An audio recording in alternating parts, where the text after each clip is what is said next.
আসসালামু আলাইকুম দর্শক।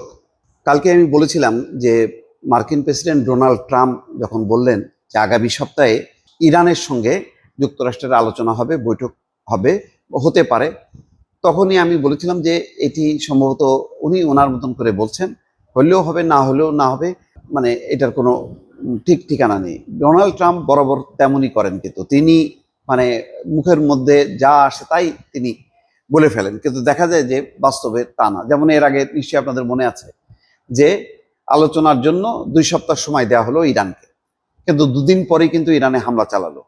তো এখানে ন্যাটো সম্মেলনে যখন নাকি ডোনাল্ড ট্রাম্পকে প্রশ্ন করা হলো যে ইরানের সঙ্গে আবার আলোচনা হবে কিনা, তখন কিন্তু তিনি বললেন যে হ্যাঁ, আগামী সপ্তাহে আলোচনা হতে পারে। কিন্তু যার সাথে আলোচনা হবে তাদের পজিশনটা কি? তাদের পজিশনটা হচ্ছে না, আমরা আপাতত যুক্তরাষ্ট্রের সঙ্গে আলোচনা করব না। এমনকি পরমাণু নিরস্ত্রকরণ যে আলোচনা, যেটা আন্তর্জাতিক পরমাণু সংস্থা, তাদের সঙ্গেও কোনো আলোচনা না, এবং সেই আলোচনা থেকে বা সেই জোট থেকে ইরান নিজেকে প্রত্যাহার করে নিয়েছে। যেহেতু ইরান বারবার বলছিল যে তাদের কর্মসূচি একেবারে শান্তিপূর্ণ, কোনোভাবেই পারমাণবিক বোমা পর্যায়ে তাদের কোনো কর্মসূচি চলছে না, এবং তারা বলছিল যে প্রয়োজনে তারা আসুক, তারা পরিদর্শন করুক। কিন্তু সব কিছু উপেক্ষা করে মার্কিন যুক্তরাষ্ট্র যখন ইসরায়েলের সহযোগিতায় বা ইসরায়েলের মদদে হামলা চালালো, তখন তার আলোচনা থাকে না। তো সেই কারণে এখন এই নতুন করে আলোচনা, আবার যুদ্ধবিরতি হয়েছে, সেই যুদ্ধবিরতির ব্যাপারেও যেটা ইরানের পজিশন, যে এটা ডোনাল্ড ট্রাম্প বা আমেরিকার জন্য একটা চপেটাঘাত। তারাই তাদের নিরাপত্তার জন্য যখন বুঝতে পারছে যে না, ইরান সহজে ছাড় দেবে না, ইরান যুদ্ধ চালিয়ে যাবে, তখন তারা তাদের পজিশন থেকে উইথড্র করলো। তো এখন দেখেন, আজকে আরাকচি, যিনি ইরানের পররাষ্ট্রমন্ত্রী, তিনি কিন্তু বলছেন যে যুক্তরাষ্ট্রের সঙ্গে পারমাণবিক আলোচনা শুরু করার কোনো সিদ্ধান্ত নেওয়া হয়নি। ডোনাল্ড ট্রাম্প অবশ্য বলেছিলেন যে আলোচনা হবে, চুক্তি হয়তো নাও হতে পারে, কিন্তু আলোচনা হবে।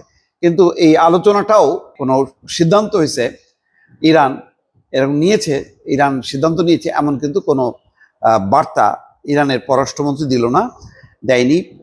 ইরানের রাষ্ট্রীয় টেলিভিশনে দেওয়া সাক্ষাৎকারে তিনি এই কথা বলছেন।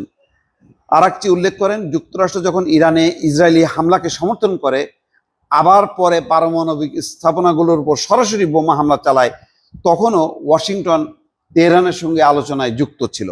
তিনি বলেন, সাম্প্রতিক আলোচনায় তারা আমাদের জাতির অধিকার ত্যাগ করার জন্য প্রলুব্ধ করার চেষ্টা করেছিল। যখন কিছু নির্দিষ্ট ঘটনা ঘটে তখন তারা যুদ্ধ চাপিয়ে দেয় এবং অপরাধী ইহুদিবাদী অর্থাৎ ইসরায়েলের শাসন ব্যবস্থাকে আক্রমণ চালানোর জন্য ছেড়ে দেয়।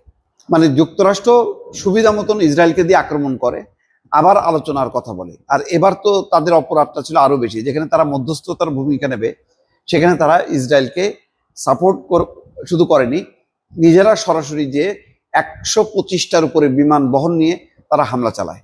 তিনি আরো বলেন, অর্থাৎ ইরানের পররাষ্ট্রমন্ত্রী বলছেন, আলোচনার সময় যুক্তরাষ্ট্র কূটনীতির সঙ্গে বিশ্বাসঘাতকতা করেছে। এই অভিজ্ঞতা পরমাণু আলোচনার বিষয়ে ইরানকে ভবিষ্যতে সিদ্ধান্ত নিতে সহায়তা করবে। ইরানি পররাষ্ট্রমন্ত্রী বলেন, তবুও কূটনীতি অব্যাহত রয়েছে, আমি বেশ কয়েকজন পররাষ্ট্রমন্ত্রীর সঙ্গে যোগাযোগ করছি।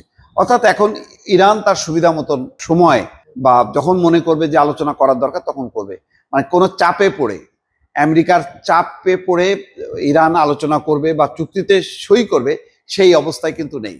এখানে বলাই হচ্ছে যে মানে বাস্তবে ইরানের একটা কৌশলগত বিজয় হয়েছে, যে আমেরিকা হামলা চালানোর পরপর আমেরিকার স্থাপনাগুলোর উপরও ইরান হামলা চালিয়ে ভারসাম্য রক্ষা করেছে। ফলে এখন আর ইরানকে সহজে ঘাটাতে চাইবে না ইসরায়েল এবং আমেরিকা। এই অবস্থায় ডোনাল্ড ট্রাম্পের সঙ্গে বা তার প্রতিনিধির সঙ্গে ইরান আলোচনা চালাবে খুব সত্বর, এমন কিন্তু কোনো সম্ভাবনা দেখা যাচ্ছে না। দর্শক, ভালো থাকবেন। আল্লাহ হাফিজ।